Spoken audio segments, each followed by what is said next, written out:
Estas son 10 cosas que probablemente no sabías sobre Crash Bash.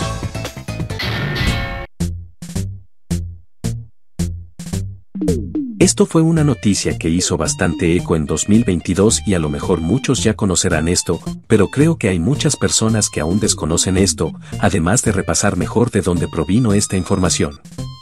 El usuario, Nine-Mat2, también conocido por ser el administrador del grupo de Facebook Crash Bandicoot, The Untold Story, el 25 de junio del 2022, ha subido un video en su canal de YouTube en donde tiene una entrevista con John Williams, el productor de Crash Bash, y una de las preguntas más interesantes realizadas fue cuando preguntan sobre el personaje de Rila Roo, y esto es lo que ha dicho John Williams. Necesitábamos crear un octavo personaje para el juego y al equipo se le ocurrió la idea de un canguro. Uno de nuestros primeros conceptos fue un personaje femenino llamado Kangasu, pero Mark Cerny pensó que sería preocupante golpear a un personaje femenino. Nuestro siguiente concepto fue Kangarila y ese fue el que elegimos. A Sony le preocupaba el nombre y la marca registrada, así que tuvimos que cambiarlo por Rila Roo. John Williams también compartió algunas capturas del personaje anterior Kangasu, que es esta que estás viendo en pantalla, y aparentemente por lo que se puede ver por su vestimenta, estaba inspirada en la soldado de primera clase Jeanette Vázquez de la película Aliens. Si se hubiera implementado, sería el segundo personaje 100% canguro en la franquicia junto a Ripper Roo. Lastimosamente, este personaje no pudo llegar al juego, y a la final, Rila Roo gana. También en enero del 2018, alguien llamado Harris, conocido en Twitter como Boom-Payem, se puso en contacto con Matt Dixon, un artista que trabajó en Eurocom durante el desarrollo de Crash Bash, y le preguntó sobre el desarrollo de Rila Roo, y esto es lo que ha dicho Matt Dixon. Según recuerdo, Rila Roo se añadió porque no había suficientes personajes jugables adecuados en los títulos desarrollados por Naughty Dog. Mark Cerny era el diseñador jefe del proyecto y creo que el concepto del personaje era suyo. El diseño real corrió a cargo del artista principal de personajes, un tal Steve Bamford. Espero que sea una información útil.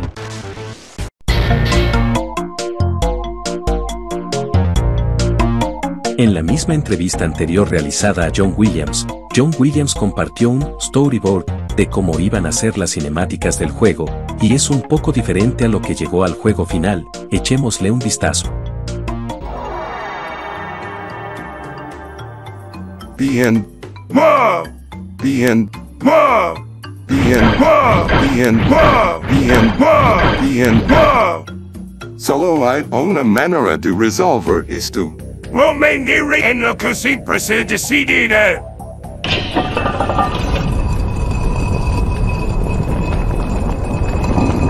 Crash Bash.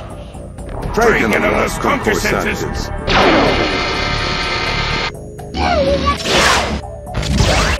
A crash muy amable de tu parte por unirte a nosotros. Ahora, ¿dónde está el resto de ustedes? Los Bash Beams, uno bueno, uno malo. Use color para definir cuál es cuál.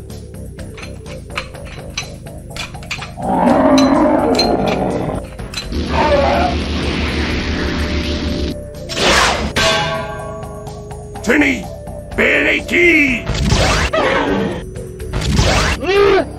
TMP is en los juegos. Crash Bash.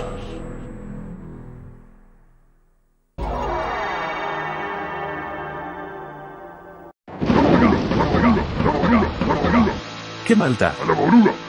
Gana, etcétera, etcétera. Vemos a Cortex, recordándonos lo malo que es.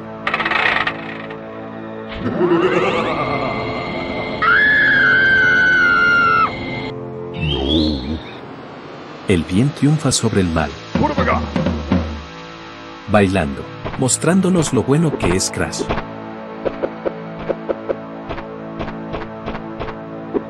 Por supuesto. El bien ha prevalecido sobre el mal gracias a sus grandes esfuerzos. Nunca ha sido derrotado.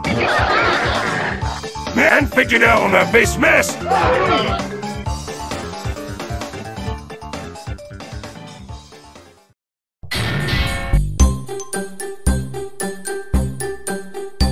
En la mayoría de los minijuegos, los personajes tienen las mismas estadísticas con excepción de Create Crush, Polar Push y Tank Wars, en donde cada tipo de personaje tendrá estadísticas únicas. Los personajes están divididos por diferentes tipos de personajes que son los Bandicoots, que son Crash y Coco, y Fake Crash que aparece en la versión japonesa, los científicos locos, que son Cortex y Brio, los musculosos, que son Tiny Tiger y Koala Con, y los híbridos, que son Dingodile y Rila Roo. Por lo general, personajes de un mismo tipo tendrán las mismas estadísticas, pero por una extraña razón hay excepciones en algunas ocasiones. En Create Crush, son los minijuegos en donde hay más estadísticas. Los Bandicoots, los musculosos y Cortex levantan las cajas del suelo a la misma velocidad, y a su vez, son los más rápidos levantando cajas. Brio es el segundo más rápido levantando cajas, que curiosamente es un poco más lento que Cortex, y por último los híbridos son los más lentos levantando las cajas del suelo. Los musculosos y los científicos arrojan las cajas a 4 plataformas de distancia, aunque Tiny arroja la caja ligeramente más lejos que los científicos y Koala Con, mientras que los Bandicoots y los híbridos lanzan las cajas a 3 plataformas de distancia, pero Rila Roo lanza la caja ligeramente a menor distancia que los Bandicoots y Dingodile lanza la caja ligeramente a mayor distancia que los Bandicoots y Rila Roo. Los científicos son los más veloces arrojando cajas, los segundos más veloces son los musculosos, los terceros más rápidos son los híbridos, y por último están los Bandicoots siendo los más lentos al arrojar cajas. Los musculosos y los híbridos cuando cargan una caja, caminan mucho más rápido que los Bandicoots y los científicos cuando cargan una caja. Los musculosos y los híbridos se mueven a la misma velocidad al cargar una caja, e igualmente los Bandicoots y los científicos se moverán a la misma velocidad al cargar una caja. Todos los personajes se mueven a la misma velocidad cuando no cargan cajas y saltan a la misma velocidad y altura también. Los musculosos y los híbridos cuando cargan una caja, se mueven un poco más lento que cualquier otro personaje cuando no cargan una caja. Las hitboxes de los personajes también parecen variar según el tamaño del personaje. Los Bandicoots y los híbridos, al golpear una caja, esta recorrerá 4 plataformas de distancia, y los científicos y musculosos, al golpear una caja, esta recorrerá 1 plataforma y media de distancia. Por último, en Create Crush tenemos el ataque de los personajes, el cual también aplica en el minijuego de Ring Ding. Los Bandicoots y los híbridos podrán golpear en todas las direcciones con su ataque, mientras que los musculosos y los científicos solo podrán golpear en una dirección. Además, los Bandicoots son los únicos que pueden atacar mientras se mueven, mientras que los musculosos pueden empezar a correr después de realizar un ataque mucho más rápido que los híbridos y que los científicos. Los híbridos al realizar un ataque podrán moverse mucho antes que los científicos. Y en último lugar están los científicos que son los más lentos en poder moverse al realizar un ataque. Aunque todos tienen el mismo tiempo de espera para poder volver a realizar un ataque. El ataque de los científicos es el que más distancia de ataque tiene, seguido por los híbridos. En tercer lugar están los musculosos, y en último lugar están los Bandicoots con la menor distancia de ataque. Ahora en Polar Push, cada personaje tendrá un peso corporal. Entre menos peso tenga el personaje, más lejos podrá ser empujado, más rápido se moverá, y la fuerza de empuje será menor, y viceversa, entre más peso tenga, menor distancia podrá ser empujado, más lento se moverá, y la fuerza de empuje será mayor. El peso será modificado cuando el personaje se vuelva pequeño o grande. Los Bandicoots y los científicos tienen un peso de 100, mientras que los musculosos y los híbridos tienen un peso de 150. Además tenemos la fuerza de empuje de los personajes y el consumo de reservas del dash. Los Bandicoots y los híbridos al hacer dash, consumirán el 50% de reservas del dash, lo cual también les permite hacer doble dash si se tiene la barra de dash llena. También son los que menos tienen que esperar para hacer dash de nuevo, pero la fuerza de empuje de los híbridos es la más débil de todas, seguido por los Bandicoots que tienen una mayor fuerza de empuje que los híbridos, pero es más débil que la de los musculosos y la de los científicos. Los musculosos consumen un 75% de reservas del dash, siendo el segundo empuje más fuerte de todos. Y por último, están los científicos que consumen el 100% de reservas del dash, teniendo un empuje similar al de los musculosos, pero si se embiste a un musculoso mientras este también embiste, los científicos ganarán la confrontación. Y otra cosa es que, debido a que los científicos son los que tienen que esperar más para que se les cargue la reserva del dash, son los que más expuestos están después de realizar un dash. Mientras más se consuma de las reservas de dash, más tardará el personaje en ejecutar el dash, por lo que los bandicoots y los híbridos son los más rápidos para realizar un dash, seguido de los musculosos siendo los segundos más rápidos en hacer el dash, y en último lugar están los científicos que son los que más tardan para hacer un dash. Además, los bandicoots son los que más se deslizan por el hielo al terminar un dash, seguido por los musculosos, en tercer lugar están los híbridos, y en último lugar están los científicos que apenas se deslizan por el hielo al terminar un dash. Ya por último, en Tank Wars, los bandicoots son los más rápidos al moverse con el tanque, los segundos más rápidos son los musculosos, aunque solo en las versiones NTSC del juego, y en último lugar están los científicos y los híbridos, y los musculosos en la versión PAL, siendo los más lentos al moverse con el tanque, los científicos y los híbridos, y los musculosos en la versión PAL, se mueven a la misma velocidad con el tanque. Todos los personajes giran a la misma velocidad. El proyectil más rápido es el de los científicos, el segundo proyectil más rápido es el de los híbridos, y en último lugar están los bandicoots y los musculosos con los proyectiles más lentos. El proyectil de los bandicoots y de los musculosos se mueven a la misma velocidad.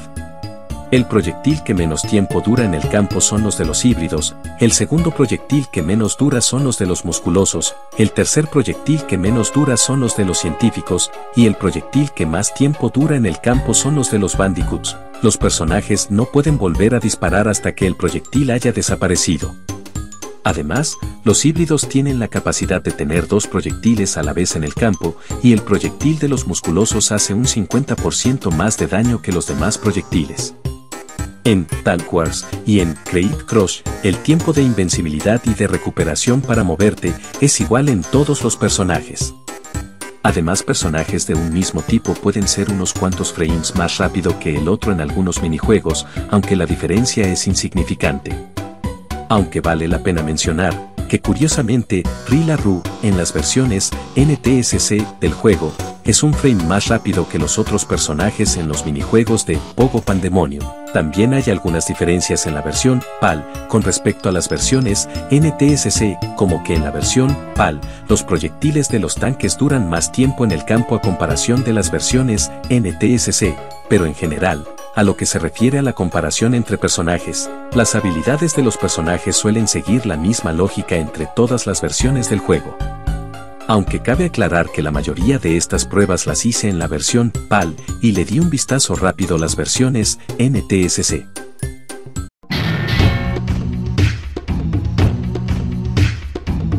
¿Sabes por qué los desafíos de reliquia son tan difíciles? No es porque la IA de la CPU haya mejorado, que bueno, en parte sí mejora, pero lo que lo hace realmente difícil es que también hacen trampa. Si bien en los desafíos de gemas y cristales partimos con desventaja y la IA es un poco más difícil que en los trofeos, la CPU no llega a ser tan rastrera como en los desafíos de reliquia. Los campeones de la arena, como es de esperarse, se ponen en la dificultad más alta del juego, y a veces pueden resultar inhumanamente perfectos. En los minijuegos de Tank Wars, por ejemplo, la CPU tiene la habilidad de siempre fijar la mira hacia ti, sin importar en la posición del mapa en la que te encuentres, por lo que hace que pueda acomodar su cañón mucho más rápido que el jugador humano cuando se encuentren frente a frente, y de hecho tienen la capacidad de girar el cañón abruptamente a cualquier dirección, cosa que el jugador humano no puede hacer. Pero la CPU sigue siendo algo estúpida y en ocasiones disparan a la pared mientras te apunta, aunque esto ni siquiera les causa daño alguno. O en el caso de Swamp Fox, usan el campo de fuerza con una sincronización casi perfecta. En los minijuegos de Ballistics, ya saben de antemano en dónde van a ir muchas de las bolas que les lances, por lo que cuesta un poco poder anotarle a la CPU. Y básicamente es similar con los otros minijuegos, y esto es lo normal cuando pones el juego en difícil.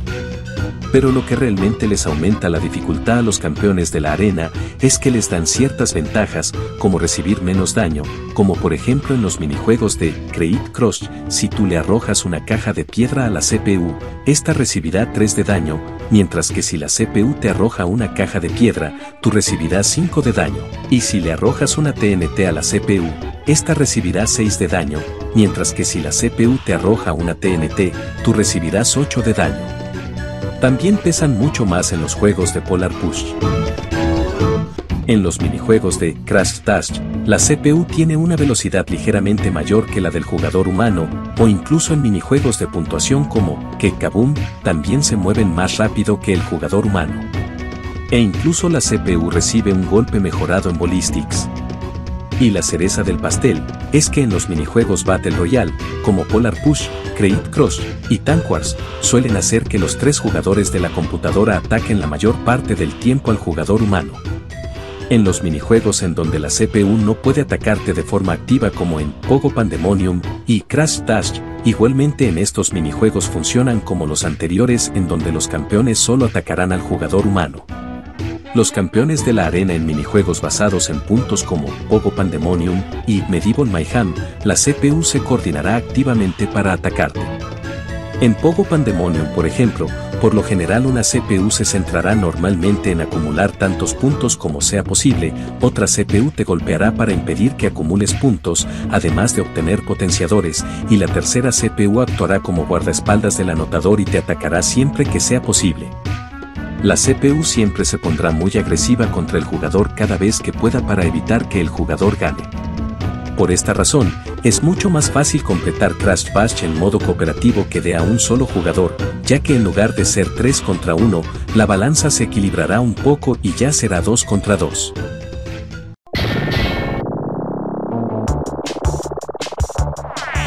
¿Sabías que muchos de nosotros jugábamos una versión prototipo de Crash Bash en nuestra PlayStation cuando éramos niños? Pues sí, fuimos engañados sin darnos cuenta, y estuvimos jugando una versión prototipo sin percatarnos.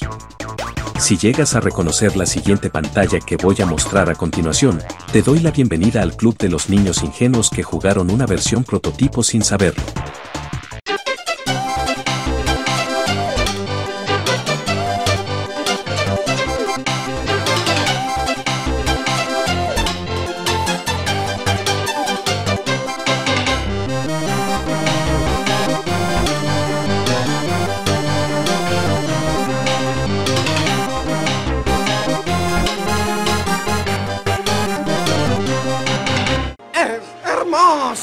Esta pantalla es la típica pantalla que tenían muchos juegos piratas en la primera PlayStation para poder convertir juegos de otra región a la región de tu televisor, o sea, podías convertir un juego PAL a NTSC o simplemente ejecutar el juego en su región original PAL. También existían juegos con selectores de caso contrario que convertían de NTSC a PAL o simplemente ejecutabas el juego en su región original NTSC. Esto permitía jugar un juego de otra región que de otro modo no podías jugar. En esta pantalla se puede elegir en qué modo de sistema de codificación de televisión analógica se va a ejecutar el juego, en sistema de codificación NTSC, el cual se ingresa presionando el botón círculo, o en sistema de codificación PAL, el cual se ingresa presionando el botón X, y en caso de que eligieras un modo diferente a la región de tu televisor, el juego se vería en blanco y negro y con algo de estática. Muchos de los juegos con estas pantallas también incluían un parche para burlar la protección antipiratería. Como curiosidad, la música que suena en este selector de PAL y NTSC, según los créditos que aparecen en la barra de desplazamiento de texto de esta pantalla, dice que esta música es de un juego llamado Crystal Hammer, el cual es un juego de Breakout, que fue lanzado en 1988 en una computadora personal llamada Commodore Amiga, aunque esta canción fue usada en muchos otros juegos de Amiga. Lo cierto es que esto es un error, en realidad la música que suena es una canción llamada Cha-Cha-Cha-Cha. Esta canción suena en varios juegos de Commodore Amiga, suena en Dream Walker, Speed 15 y O Valentine. El error en los créditos se debe a que el grupo de crackers, Static, quien creó este parche, unos meses antes parchó otro juego de la PlayStation llamado Guilty Gear, el cual usaba esta misma pantalla de selector de PAL y NTSC pero con otra música, que precisamente era la música real de Crystal Hammer. Oigamos un pequeño fragmento de la canción verdadera de Crystal Hammer.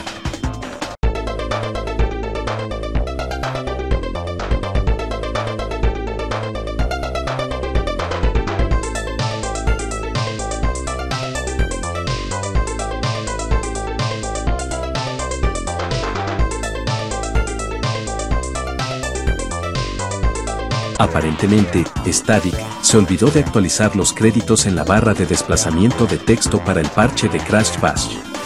Y volviendo al tema, no se sabe a ciencia cierta por qué el grupo, Static, usó una versión prototipo en vez de la versión final.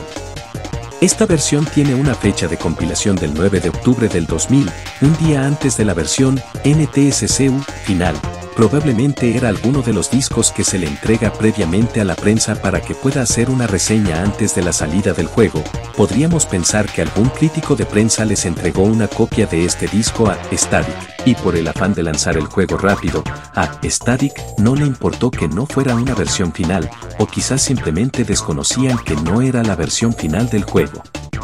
De todos modos, esta versión prototipo es casi idéntica a la versión final, solo con unas pequeñas diferencias, principalmente de texto y de audio, debido a que el prototipo es de la versión europea, por lo que tiene selección de idioma, y varias traducciones de idiomas están incompletas y difieren en algunas cosas de la versión PAL final. Cabe aclarar que este prototipo se puede encontrar en la red sin la pantalla de Static, por lo que si tu copia de Crash Bash no tiene la pantalla de Static, pero posee las siguientes diferencias que voy a mostrar a continuación, también tienes la versión prototipo de Static. La mayoría de cosas están traducidas a los diferentes idiomas, pero algunas cosas están sin traducir y permanecen en inglés sin importar el idioma que elijas, como las escenas cinemáticas. How many times must you be told? Las palabras con letras en 3D, como el letrero de Loading o el Go, junto con otras cosas pequeñas como los textos de Save Game, Pause, Rules, Workroom, etc. Los acentos no están presentes en algunas letras, y hay otras letras que sí tienen acento, pero tiene una fuente más pequeña de lo que debería ser, o en ocasiones letras con acento se omiten completamente. Algunos caracteres especiales como el de abrir pregunta o la ñ no están presentes. Varias otras cosas a lo largo del juego se traducen de manera diferente. A veces el texto se sale de los límites de la caja de texto. Hay texto que tienen un color diferente a la versión final. La posición de algunas cosas de la interfaz es ligeramente diferente. La lista de los créditos del juego está incompleta. La primera pantalla al arrancar muestra incorrectamente Sony Computer Entertainment America Presents, en lugar de decir Sony Computer Entertainment Europe Presents, aunque el narrador sí lo dice correctamente. Sony Computer Entertainment Europe presents. Además, la URL que aparece en esta pantalla en la versión europea tampoco aparece. El tema principal no se reproduce en la pantalla de selección de idioma. Bash! Y bueno, hay muchas diferencias menores como lo anterior mencionado, pero las únicas diferencias funcionales significativas que se pueden notar en este prototipo con respecto a la versión final es que en el minijuego Skyballs, en el desafío de gemas en cooperativo, el equipo contrario empieza con 30 puntos, a diferencia de los 25 puntos del juego final. Y en el minijuego Ring Ding, en el desafío de gemas en cooperativo, tu equipo empieza con 60 puntos y el equipo contrario con 50, mientras que en la versión final, son 40 para tu equipo y 30 para el equipo contrario.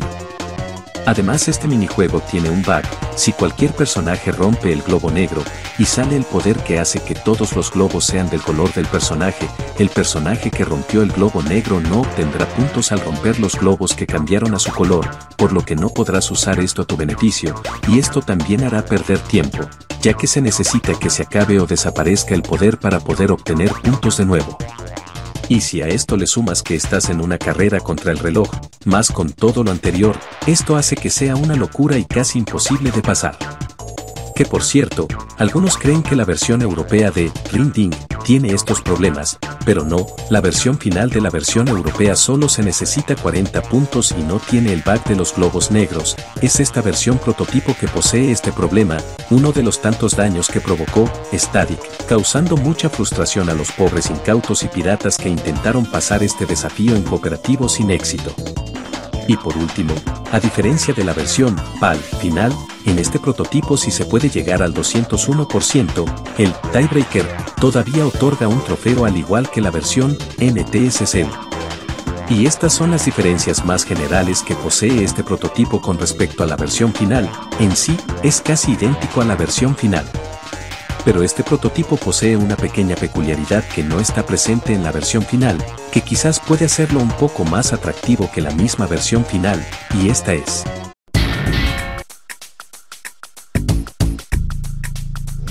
9 años después del lanzamiento de Crash Bash, dos piratas informáticos conocidos como el ex Shadow y Hack, que se dedicaban a crear códigos de Games Shark para juegos de Crash Bandicoot, hallaron un peculiar menú de trucos presente en todos los discos demos de Crash Bash, el cual permitía hacer cosas como usar trampas como invulnerabilidad o congelar el temporizador, etc. También permitía modificar la IA o dificultad de la CPU, e igualmente podías otorgar los coleccionables del juego. Asimismo podías ver algunas estadísticas de los minijuegos y personajes. De igual modo era posible cambiar las físicas de algunos minijuegos, y lo más polémico de todo, es que permitía acceder a todos los minijuegos, desafíos y salas worlds del juego.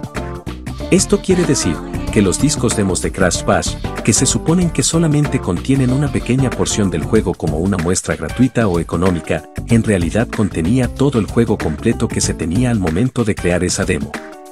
Según John Williams, dice que la razón por la cual el juego completo se encuentra en la demo es porque muchos niveles compartían código, texturas, animaciones, etc., por lo que les habría consumido mucho tiempo eliminar los datos específicamente para la demo, así que la demo se ajustó a eso. Además dice que, se suponía que el menú de trucos debía ser desactivado para la demo, pero que debió haber algún tipo de error, que probablemente se debió al hecho de que los códigos de la demo fueron entregados como un ejecutable en lugar de una imagen de CD. Además dice que la demo fue probado por el control de calidad de ellos y por Universal antes de ser enviado, y que también habría sido probado por Sony antes de su aprobación. Básicamente las demos de Crash Bash lograron burlar todas las alarmas y pudo colarse al mercado con todo el juego completo dentro de este, que por fortuna fue descubierto años después, o si no quizás esto habría afectado las ventas si se hubiera descubierto antes de que saliera el juego. Aunque cabe aclarar que las demos fueron hechas mucho antes de la versión final, por lo que todavía faltan cosas y tiene muchas otras cosas incompletas, y no tiene forma de guardar y cargar la partida, pero también tienen algunas diferencias y cosas curiosas con respecto a la versión final, por lo que podemos ver un desarrollo temprano del juego en estas demos y encontrar algunas cosas betas del juego. El menú de trucos no está presente en la versión final de Crash Bash de ninguna de las regiones. Este menú solo se puede encontrar en demos y versiones prototipos de Crash Bash. En total hay 6 compilaciones diferentes encontradas en demos.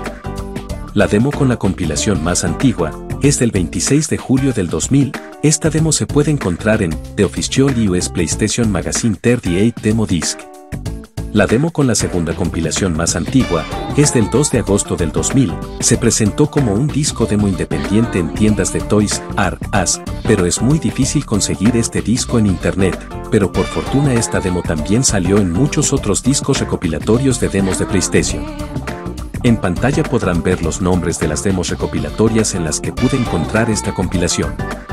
La tercera compilación, que data del 25 de agosto del 2000, se puede encontrar en la demo oculta de Crash Bash que está en la versión NTSC-U de Spyro 3.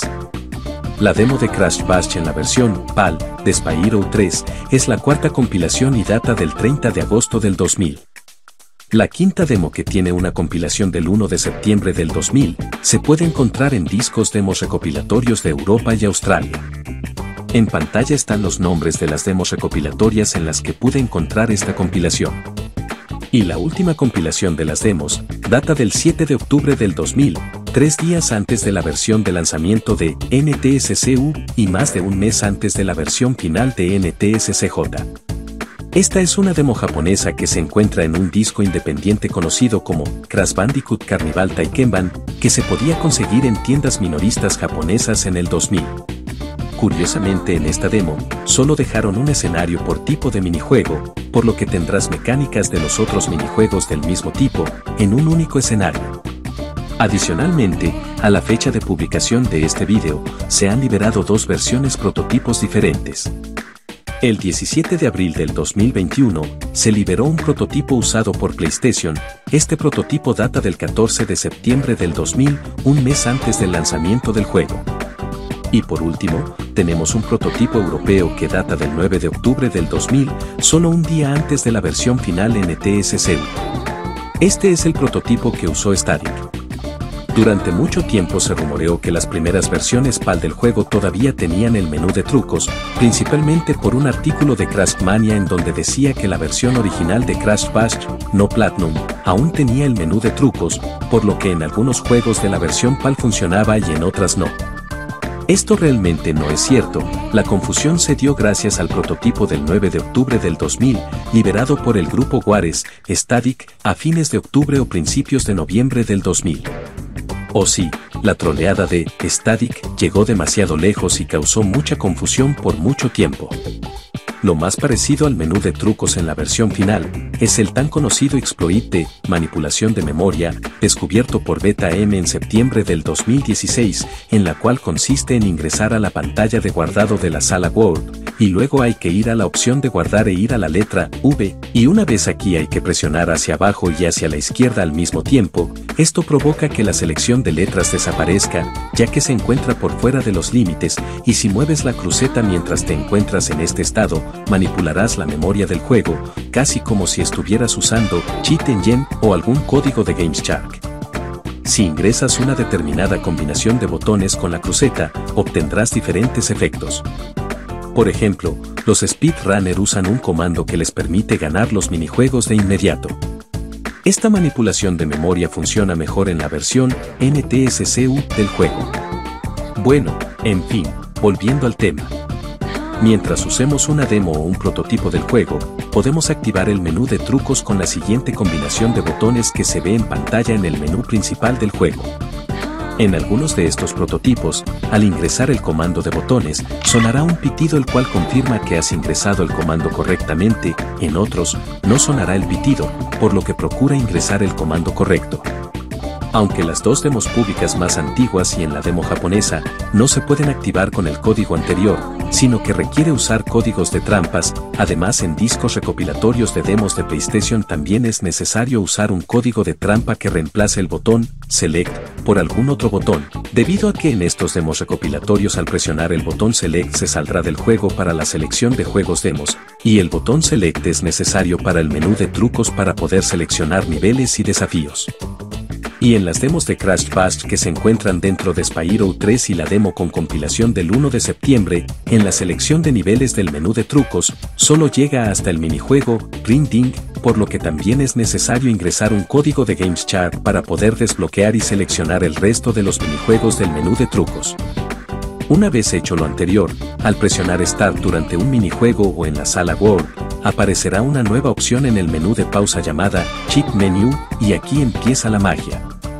La primera opción de este menú es el Level Selector, como lo indica su nombre, es para poder acceder a cualquier nivel del juego. El nivel se selecciona con el botón Select.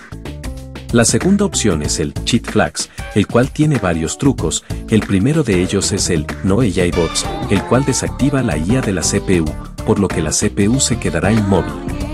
El segundo truco es el No Harm Hero, hace que los personajes, tanto el jugador humano como la CPU, exceptuando los jefes, no pierdan salud o no pierdan puntos en el caso de Ballistics, ni sean aturdidos con ataques propios de los personajes, pero sí podrán ser aturdidos con el uso de armas recolectables, con excepción de las armas recolectables de Dream Bash. Esto no protegerá de algunas muertes instantáneas como caerse de la arena, pero sí protege de otras muertes instantáneas como las bolas rojas de la batalla contra Upside. En la mayoría de minijuegos los personajes no se aturdirán con este truco activado, con excepción de Tank Wars, en el cual el jugador no perderá salud pero sí será aturdido al ser golpeado.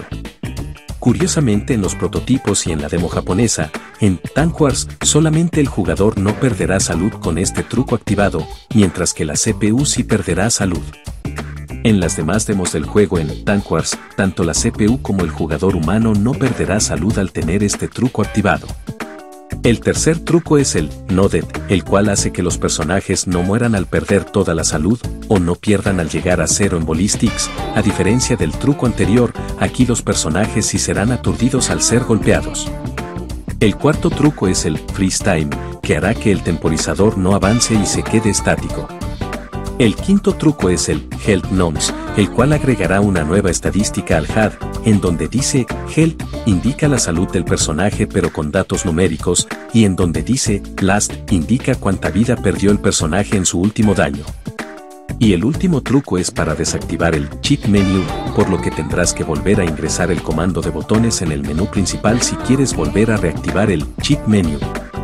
Estos son todos los trucos que aparecen en la demo del 7 de octubre y el prototipo del 9 de octubre, pero en el otro prototipo y en las otras demos más antiguas, hay trucos adicionales. El truco No Round Ball desactiva la vibración del control, aunque ni siquiera necesitas el Cheat Menu para hacer esto, pero de todos modos ahí está.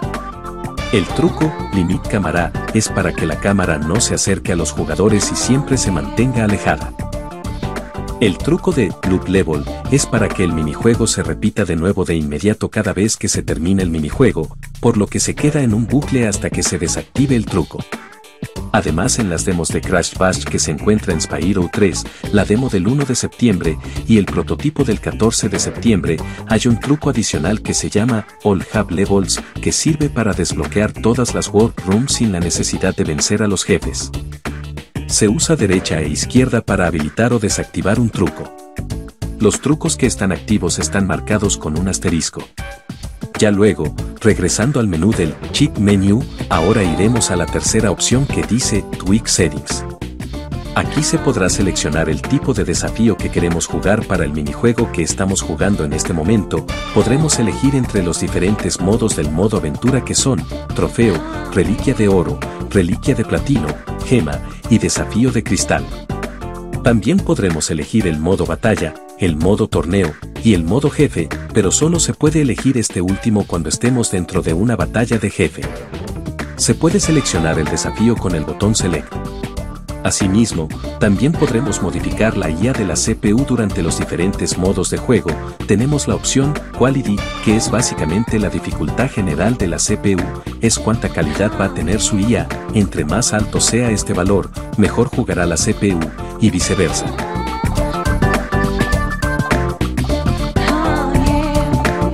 También tenemos la opción AI Target Factor, que es básicamente la fijación que tiene la CPU contra otras CPUs, es decir, entre más alto sea este valor, la CPU atacará más activamente a otras CPUs, y entre más bajo sea este valor, la CPU más ignorará a otras CPUs. Por último tenemos la opción de Human Target Factor, que es casi lo mismo que lo anterior, solo que la CPU en vez de fijarse en otras CPUs, se fijará en los jugadores humanos. Además de eso, en el modo trofeo del modo aventura, tendremos opciones extras para configurar. Estas nuevas opciones son para configurar la dificultad dinámica del juego. En donde dice Attempts, indica el número del intento, indica cuántas veces has perdido y has tenido que repetir el minijuego, con un total de 4 repeticiones. Luego tenemos la opción Qual, que es la calidad de la IA de la CPU para ese determinado número de intento. Luego tenemos la opción AITF, que es el valor de fijación que tiene la CPU con otras CPUs para ese determinado número de intento. Y luego tenemos la opción HTF y CAPS, el cual es el valor de la fijación que tiene la CPU contra el jugador humano para ese número de intento. El CAP indica el número de copas que ha ganado el jugador humano. Hay un total de 3 valores diferentes según el número de copas que tenga el jugador humano. Cuando el jugador humano gana una copa, se cambiará al siguiente valor, y la fijación que tiene la CPU contra el jugador humano cambiará. Por defecto, esta fijación aumentará a medida que el jugador humano gane una copa. En resumidas cuentas, en el modo trofeo del modo aventura, la dificultad de la CPU cambiará ligeramente cada vez que ganemos una copa, y cambiará de forma drástica cada vez que repitamos el minijuego. También en el modo batalla y en el modo torneo, podremos modificar la calidad de la IA de la CPU para cada una de las 3 dificultades del juego, para el modo fácil, modo normal y modo difícil. Mientras que en el modo jefe, podemos modificar la dificultad dinámica del jefe, en la cual solo podemos modificar la calidad de la IA para cada determinado número de intento, poniendo una dificultad específica para cada uno de los 32 intentos disponibles. Esta opción de Tweak Settings, podemos modificar algunas cosas y aplicar lo que aparentemente son glitches, pero esto lo mencionaremos en el siguiente dato de este video. por ahora continuemos viendo las opciones del Cheat Menu. La última opción del Cheat Menu es el Tweak Awards. Con esta opción podemos otorgar cada uno de los coleccionables del juego, trofeos, gemas, cristales y reliquias, para cada uno de los diferentes minijuegos, incluido la batalla de jefes. Además hay un coleccionable adicional, solo por decirlo de alguna forma, llamado Boss, que básicamente es la verificación de que se ha derrotado un jefe, y esta verificación no solamente lo podemos aplicar a los jefes, sino que también lo podremos aplicar a los diferentes minijuegos. Los coleccionables se otorgan con el botón triángulo, el cual coloca una letra que es la verificación de que se ha ganado el coleccionable, y en el caso de las reliquias, para poder otorgar solamente la reliquia de oro hay que poner la verificación en G de Gold, o para otorgar tanto la reliquia de platino como la de oro, hay que poner la verificación en P de Platinum. Cada vez que otorguemos algún coleccionable el porcentaje del juego aumentará, además por eso de los coleccionables en batalla de jefes y la verificación de haber vencido al jefe en todos los minijuegos, podremos obtener un total de 448% del juego. En el Tweak Awards no sale el nivel Tiebreaker, por lo que no podemos otorgarle coleccionables a ese minijuego con esta opción, pero si nos vamos al Level Selector y elegimos el nivel Tiebreaker y luego elegimos cada uno de los desafíos de este nivel con el Tweak Settings, podremos conseguir el trofeo, la gema, el cristal y las reliquias de este nivel, y podremos aumentar nuestro porcentaje hasta el 454% del juego. Adicionalmente, en las demos de Crash Bash que se encuentra en Spyro 3, la demo del 1 de septiembre y el prototipo del 14 de septiembre, tienen dos opciones adicionales en el Cheat Menu que no están disponibles en las demás demos ni en el prototipo del 9 de octubre.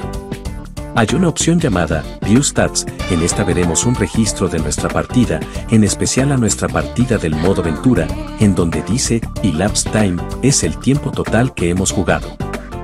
Aquí estamos en las estadísticas de los trofeos de cada minijuego, seleccionamos un minijuego de esta lista moviéndonos de arriba a abajo.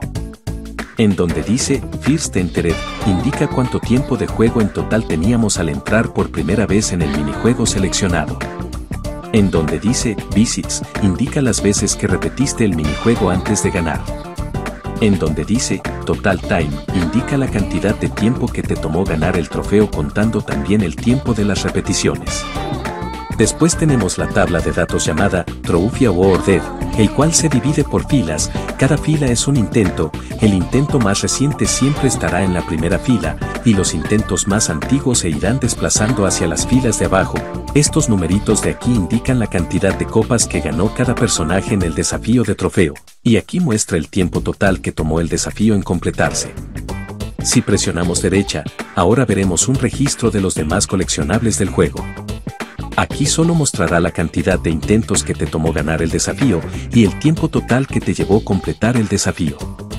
Si volvemos a presionar derecha, solamente veremos una pantalla que nos indica de a cuántos jugadores se está jugando el juego, y qué jugadores son humanos, y cuáles jugadores son bots, además de decir qué personaje está usando cada jugador. Si elegimos un jefe de la lista de minijuegos, su registro nos indicará el tiempo de juego en total que teníamos al entrar por primera vez en el jefe, la cantidad de intentos que nos tomó superar el jefe, y cuánto tiempo nos tomó vencer al jefe. Cabe aclarar que estos registros solamente se registran hasta que se gane el desafío, una vez completado el desafío ya no se registrarán estos datos, aunque repitas el desafío. Y ya por fin para terminar, la última opción del Cheat Menu es el Adjust Level. Este modo solamente sirve en los minijuegos de Crash Bash. Si abres esta opción en otro minijuego diferente, simplemente dirá que no hay ajuste disponible para este nivel. Nos dirigimos a un nivel de Crash Bash y abrimos el Adjust Level. Aquí podremos modificar las físicas de los vehículos. La primera opción, Max Thrust Bell, es para modificar la velocidad por defecto del vehículo. Entre más alto pongamos el valor, más rápido irá, y entre más bajo, más lento se moverá el vehículo. La opción Max Boost Bell es casi igual que el anterior, solo que esta vez modifica la velocidad del vehículo cuando usemos el turbo. La opción de Friction, entre más alto esté, el vehículo menos se deslizará por el suelo, y viceversa. Por ejemplo, si tienes un alto valor de fricción podrás frenar en seco sin importar la velocidad a la que vayas. La opción Boost ACCLN es para modificar la aceleración que tendrás al usar turbo, de igual modo, valor alto para más aceleración, y viceversa. La opción Thrust ACCLN, casi lo mismo que lo anterior, solo que con esta opción modificas la aceleración por defecto del vehículo. La opción Turn Rate modifica el giro del vehículo, entre más alto sea el valor, el vehículo girará más, y viceversa. Aunque si pones el valor muy alto el vehículo empezará a girar cada vez menos. Y la última opción, Collision Coef, modifica la fuerza de empuje al chocar, entre más alto sea este valor, mayor será la fuerza de empuje, y viceversa.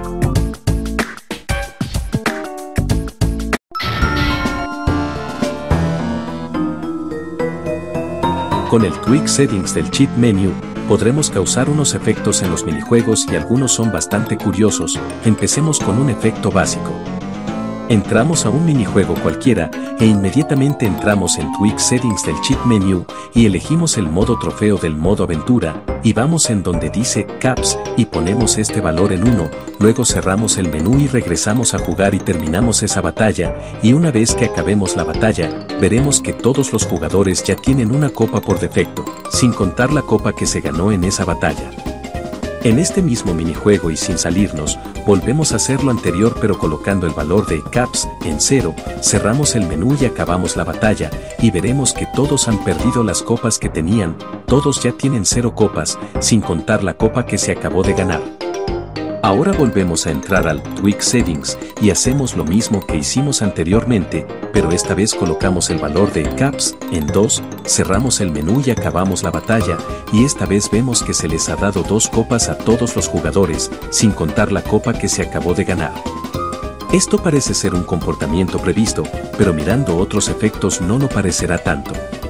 En Tweak Settings, podremos elegir el desafío del minijuego que estamos jugando en este momento presionando el botón Select, pero si en lugar de presionar Select simplemente cerramos el menú, el desafío aún se ejecutará con los respectivos cambios que tiene el desafío, y aún podremos obtener su respectivo coleccionable. Pero en el caso del desafío de cristal, ocurrirán cosas extrañas. Por ejemplo, si vamos al minijuego Pogo Painter en modo trofeo, y nos vamos a Tweak Settings, y en donde dice Game Mode, lo cambiamos del modo aventura trofeo por el modo desafío de cristal, y simplemente cerramos el menú sin presionar Select y volvemos a jugar. El código del desafío de cristal empezará a funcionar de inmediato sin haber cargado el mapa del desafío, por lo que el nivel se verá glitchado y tendrá hongos invisibles, los hongos que aparecen en el desafío de cristal de Pogo Painter. Estos hongos estarán invisibles debido a que no se han cargado los gráficos del hongo y aún nos encontramos en el mapa del modo trofeo de Pogo Painter. Lo mismo ocurre en caso contrario, si por ejemplo ingresamos al desafío de cristal de Pogo Painter y luego nos vamos al Tweak Settings y cambiamos el modo por cualquier otro que no sea el desafío de cristal y luego cerramos el menú sin presionar Select, el código del otro desafío empezará a funcionar de inmediato sin haber cargado el mapa del desafío, por lo que podrás ver bugs visuales. Y básicamente funciona igual para cualquier minijuego. Dependiendo del minijuego, esto podría crashear el juego.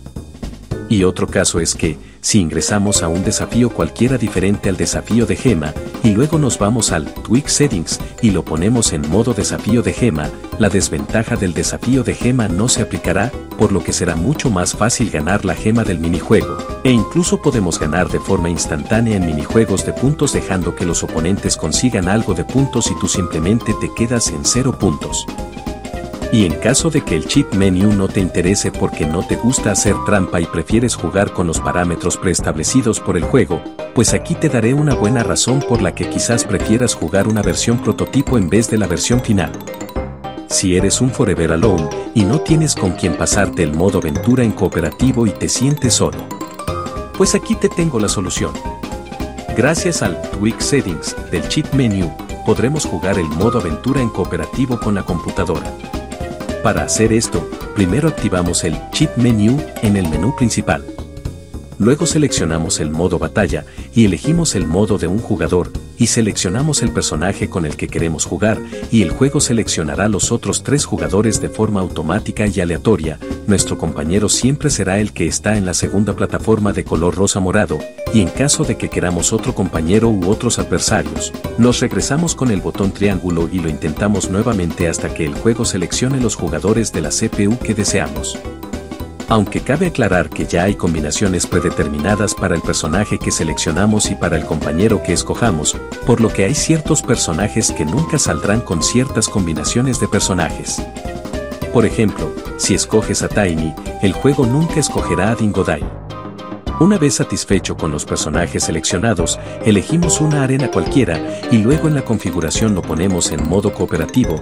Las copas y la dificultad no importan, así que simplemente iniciamos la partida. Una vez que ya estemos dentro del minijuego, pasamos las instrucciones, ponemos pausa y entramos al Cheat Menu y seleccionamos la opción Quick Settings y luego elegimos cualquier desafío del modo aventura, ya sea presionando el botón Select o simplemente seleccionando el desafío y cerrando el menú. Ya luego lo que resta es ganar el desafío o simplemente ponemos pausa y nos salimos del minijuego. Ya luego de eso, ya estaremos en la sala World y eso es todo, ya estaremos jugando el modo aventura en cooperativo con la CPU, ya puedes ir a guardar la partida si quieres y esta configuración ya se guardará y podrás pasarte el modo aventura en cooperativo con la CPU sin problemas.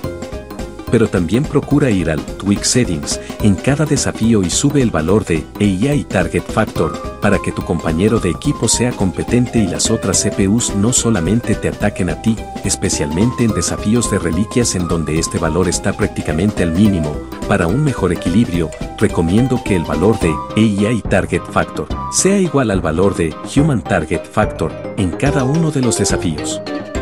Además de eso hay un par de problemas que te puedes encontrar. Si mueres en los desafíos de gemas, cristales y reliquias, y tu compañero de equipo controlado por la CPU aún está vivo, aún así perderás el desafío, obligatoriamente necesitas quedar vivo para ganar el desafío, tu compañero de equipo controlado por la CPU no puede ganar solo, la única excepción es el desafío de cristal de Ring Ding.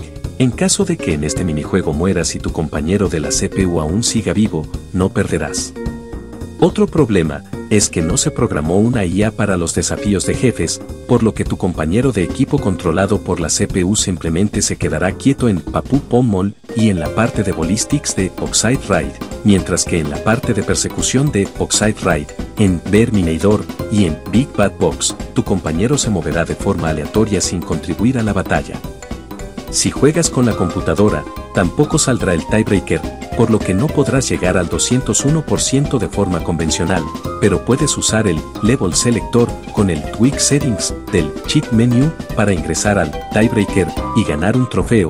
Lo único malo es que la CPU se moverá y alzará alguna caja, pero una vez que alza la caja ya no se moverá, debido a que la computadora aún se comportará como si se estuviera jugando en cooperativo, por lo que no te atacará.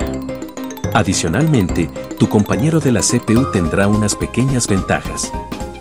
La primera de ellas es que tu compañero controlado por la CPU en la mayoría de desafíos de cristal no tendrá ninguna desventaja, pero no en todos los desafíos de cristal. Hay desafíos de cristal como los de Ballistics o el de Ring Ding, en donde tu compañero de la CPU sí obtendrá la desventaja del desafío de cristal. La segunda ventaja es que tu compañero controlado por la CPU también obtendrá las estadísticas mejoradas que obtiene la CPU en los desafíos de reliquias. Ya todo lo demás funcionará de forma normal. Recomiendo que usen el prototipo del 9 de octubre del 2000, el mismo prototipo que usó Static, ya que es la versión más cercana a la versión final y está traducido la mayor parte al español y a otros idiomas, solo tiene esas pequeñas diferencias con respecto a la versión final que ya mencioné anteriormente. Pero eso sí, deberán usar la ayuda del Cheat Menu para ganar el desafío de gema de Ring Ding, porque en serio, realmente es prácticamente imposible ganar ese desafío en cooperativo en este prototipo. El truco para jugar en cooperativo con la CPU también sirve para jugar la aventura de a 3 o 4 jugadores humanos, pero no tiene mucho sentido jugar de ese modo, y además los coleccionables, con excepción del trofeo, solo se lo dan al jugador 1 o al equipo 1, y algunas de las desventajas que tienen algunos de los desafíos solo aplican para el jugador 1 o el equipo 1, aunque en otros minijuegos las desventajas de los desafíos de gema y cristal se aplican a todos los jugadores, por lo que aún esto puede ser interesante para poder jugar estos desafíos en modo multijugador.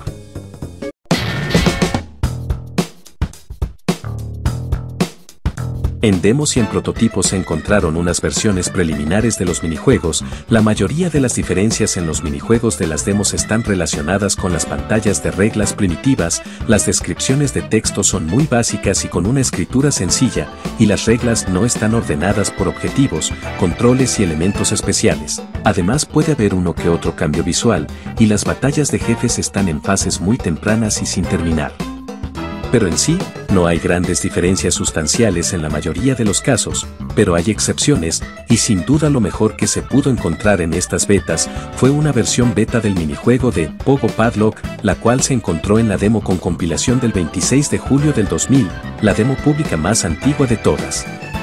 Originalmente este minijuego se llamaba Pogo Bouncer y además es diferente a la versión final, no hay cajas moradas, ni candados, ni misiles azules, ni botas rápidas.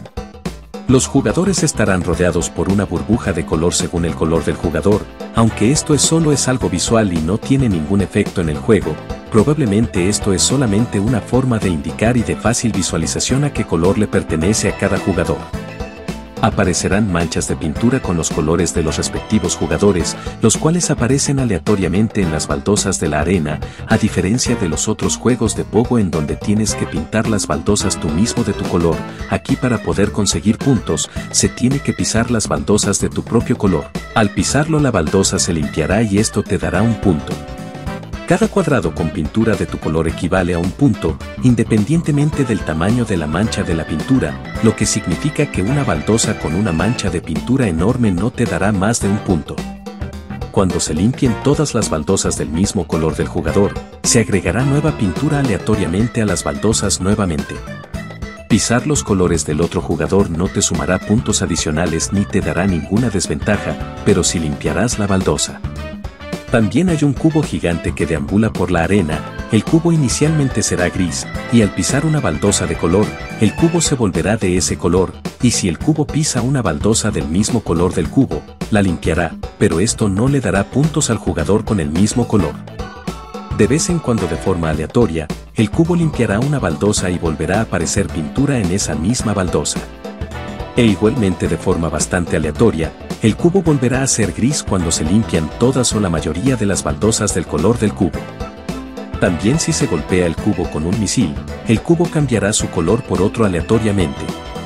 Por último, como en los otros minijuegos de Pogo, ganas si tienes más puntos que tus oponentes. Los desafíos de reliquia en esta demo funcionan igual que las gemas de la versión final, el jugador 1 empieza con 150 puntos y los oponentes con 120 puntos. Para 2 jugadores, tu equipo empieza con 300 y los oponentes con 240. Este reto es imposible de ganar. Por último, el desafío de cristal es lo mismo que el modo trofeo, solo que el cubo merodeando por el mapa es invisible, por lo que verás cuadros de colores desaparecer de vez en cuando, y también escucharás el sonido del cubo al golpear contra el piso, y a veces los jugadores se chocarán con una pared invisible, ya que se estarán chocando con el cubo invisible. Lo más probable es que el cubo invisible sea el reto del desafío de cristal y no es un bug. Además, como otros desafíos de cristal, el escenario tiene una estética diferente. Por otro lado, en la misma demo con compilación del 26 de julio del 2000, originalmente, que Kaboom, se llamaba Chicken Run, carrera de pollos en español, el cual solo se puede acceder a él editando la memoria, pero este minijuego se bloquea al acceder a él. Pero en la entrevista hecha a John Williams, le preguntaron si hubo algún contenido desechado, y John Williams ha hecho una mención a este juego de pollos. Nada se desecha realmente, muchas ideas se implementaron y probaron antes de terminar con los minijuegos finales. Recuerdo que una de nuestras primeras ideas fue la de patear pollos, donde los jugadores tenían que patear el mayor número de pollos en su cesta. El nivel realmente no funcionó tan bien como esperábamos, así que no se desarrolló. Sin embargo, utilizamos los pollos explosivos en un nivel diferente antes de tener que quitarlos ya que Universal lo consideró demasiado cruel. También hay sonidos de pollos sin usar en los archivos del juego.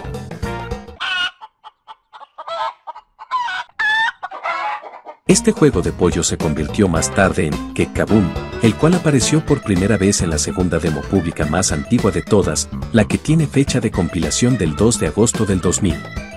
Kek Kaboom está en una etapa muy temprana en la demo del 2 de agosto del 2000, funciona de forma muy diferente y se modificó por completo en el juego final. Solo hay un tipo de barril de pólvora, y no hay objetos ni criaturas de fuego rondando por el mapa. Se supone que debes dejar caer barriles de pólvora en la arena pulsando círculo y usarlos para dañar a los demás jugadores haciéndoles tocar las llamas de las explosiones de los barriles. O al menos esa es la idea, porque también hay barriles rodantes en la arena que hacen imposible que ocurran muchas cosas, ya que persiguen a los jugadores y explotan muy rápido, y las llamas que producen son muy mortíferas. Eso hace que el minijuego termine en cuestión de segundos, sobre todo porque no hay frames de invencibilidad tras recibir un golpe.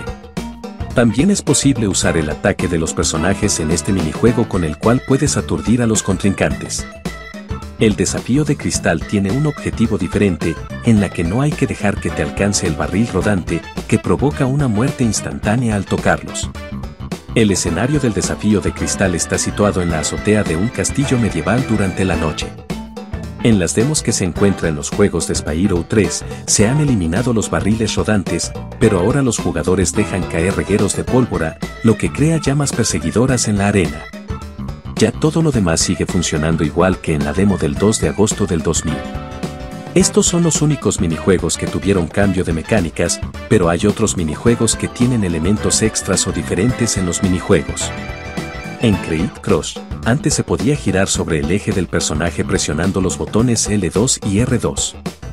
En la demo pública más antigua en Jungle Fox, hay varias diferencias con la estética del escenario con respecto a la versión final, pero lo más relevante es que el tótem no cae sobre la arena, hay unas columnas de heno dentro de la arena, y los misiles están dentro de cajas y pueden destruir las columnas de heno, de las cuales saldrá una bomba gigante que te recuperará una buena porción de salud. El desafío de cristal presenta un objetivo diferente, en la que hay que jugar con el arma bomba arrojadiza en lugar del arma básica. En la segunda demo pública más antigua en Jungle Fox, el tótem ya caerá sobre la arena, pero presenta dos ataques extra antes de hacerlo. El tótem gira dos veces, y la primera vez la cabeza superior escupe una bola de pinchos, y la segunda vez la cabeza inferior escupe una bola de fuego.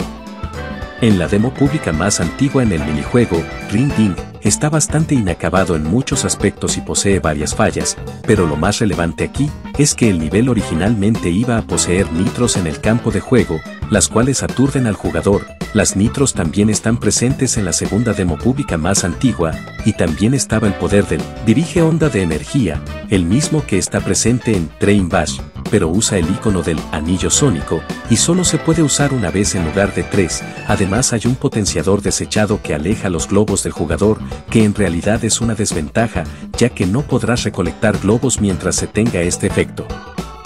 En las dos demos públicas más antiguas en el minijuego de Mallet Mash, también está bastante inacabado y difieren en muchas cosas de la versión final, pero lo más relevante es que puedes usar el ataque de los personajes en este minijuego con el que puedes aturdir a los demás personajes. Esto también está disponible en las demos con compilación del 30 de agosto y el 1 de septiembre. Además, el mazo no puede hacer la onda de choque ni puede aturdir, pero curiosamente en las dos demos públicas más antiguas, si cargas el mazo, puedes saltar, y cuanto más tiempo cargues el mazo, más largo y alto será el salto.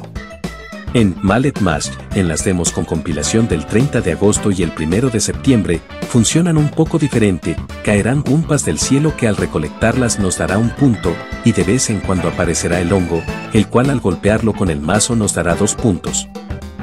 En las primeras demos, la batalla de jefes están muy inacabadas, pero el más curioso es la batalla de Oxide, en la cual estaremos en una especie de desierto en la oscuridad.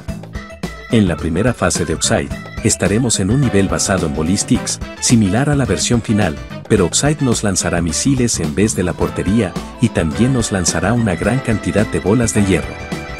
Hay que golpear a Oxide con estas bolas un total de 3 veces para ganar.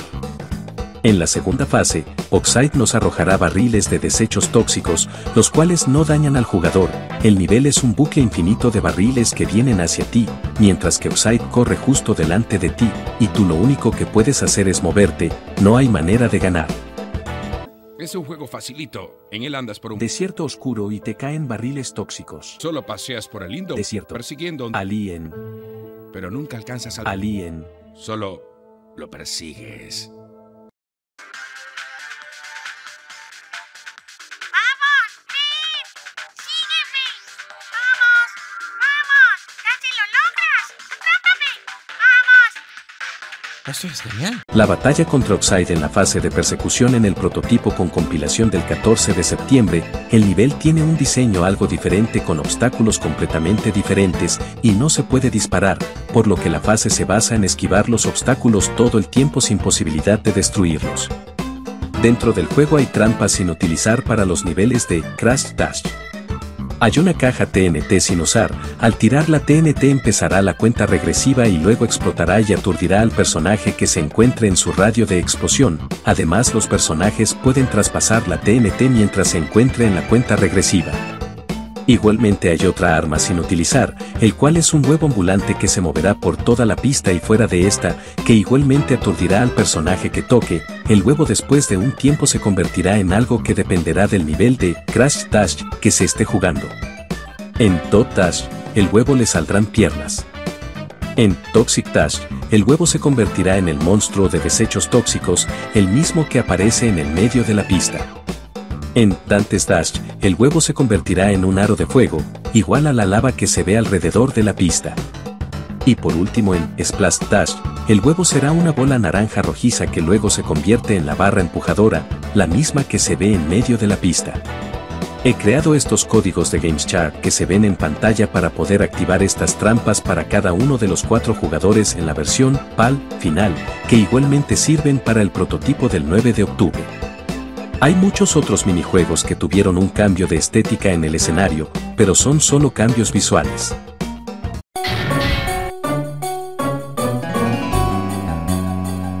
Al igual que en juegos anteriores, Crash Bash ha tenido un proceso de localización para el territorio japonés, y uno de los cambios de localización es que han reemplazado 2 canciones del juego original. Una de ellas es el tema del menú, que al igual que en juegos pasados, usa el icónico tema japonés de Crash Bandicoot con un arreglo único para este juego, dándole una tonada mucho más festiva.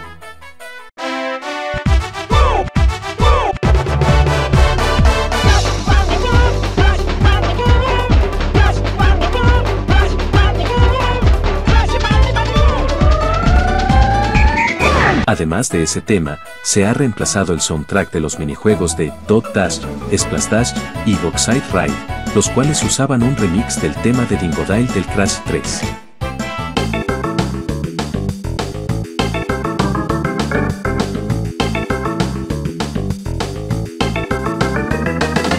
El cual se ha reemplazado por la siguiente canción.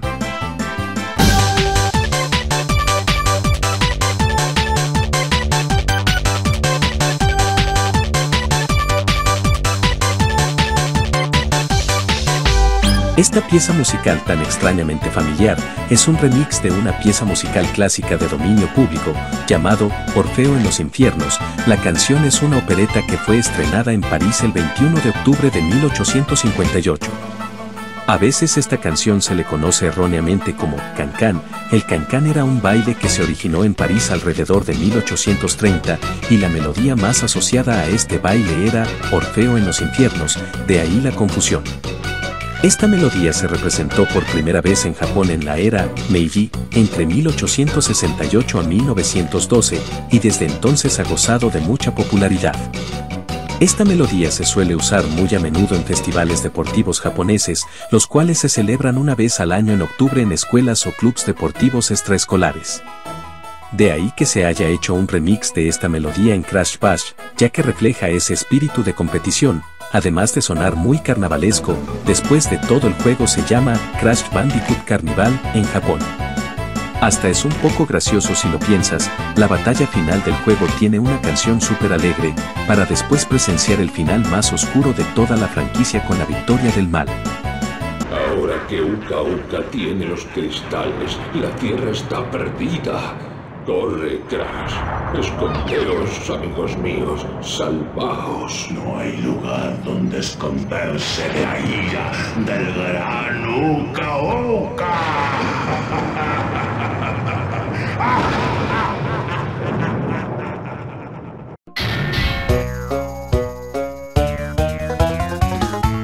Hay una canción dentro del juego sin usar, el cual es una pista corta en un bucle con una composición similar a la canción que suena en la pantalla de cargando.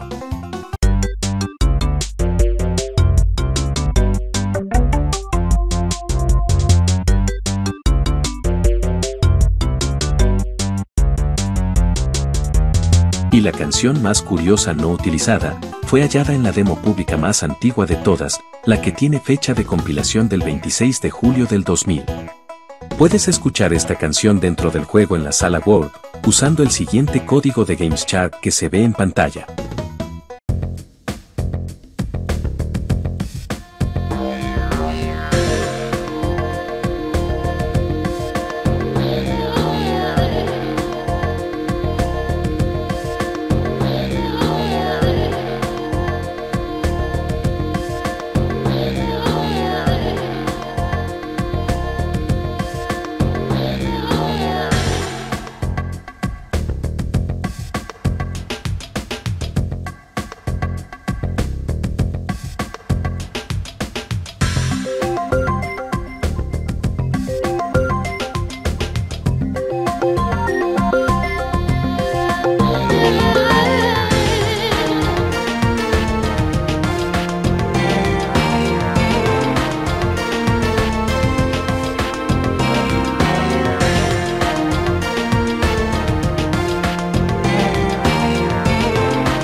Esta canción se escucha un poco egipcia, que curiosamente el desafío de cristal de Space Bash tiene una temática egipcia, y este usa la misma canción del modo normal de Space Bash, que es un remix de los niveles del futuro del Crash 3, lo cual está un poco fuera de lugar.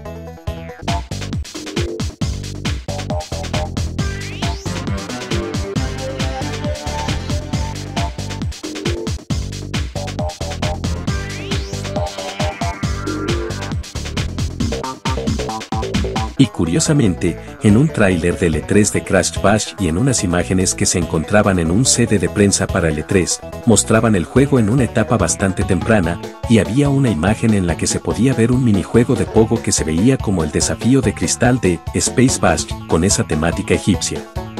Como curiosidad, las baldosas de este minijuego se ven iguales a las baldosas de color del desafío de cristal del minijuego descartado Pogo Bouncer, y además se pueden ver frutas Wumpas por ahí, cosa extraña en los minijuegos de Pogo ya que no hay barra de salud. También hay otras diferencias como el color de las flechas y el hat que tiene una estética diferente. Pero en fin, volviendo al tema, quizás esta canción descartada se tenía planeada usar originalmente para este nivel de Pogo con temática egipcia. O quizás esta canción también puede ser árabe, que curiosamente el nivel de Tiebreaker, en el prototipo del 14 de septiembre del 2000, se ambientaba en una terraza de la antigua Arabia visto en Crash 3, a lo mejor esta canción iba a sonar aquí, pero este nivel también usa la canción de Space Bash, el remix de los niveles de futuro del Crash 3.